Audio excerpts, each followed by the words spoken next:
Hello everybody, welcome back. Today as well we have got you another video. In this video I'll show you how you can disable someone from downloading your reels on Instagram.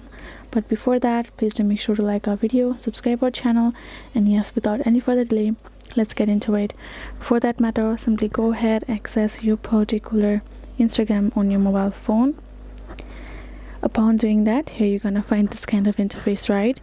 So if you would simply like to do so, first of all, go ahead, create yourself a reel.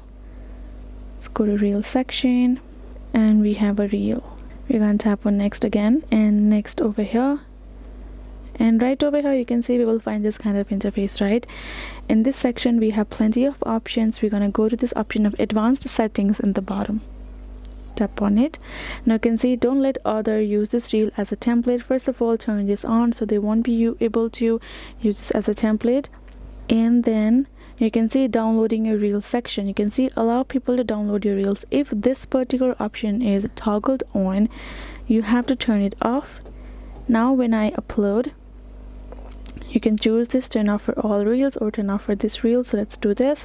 So if this particular option is turned off, that means when I post my reel and it's in the people's reach, they won't be able to access the download option, and you're safe. So that is the way for you to do so. Hope this video was helpful to you all. Thank you so much for watching, and yes, I'll see you guys in our next video.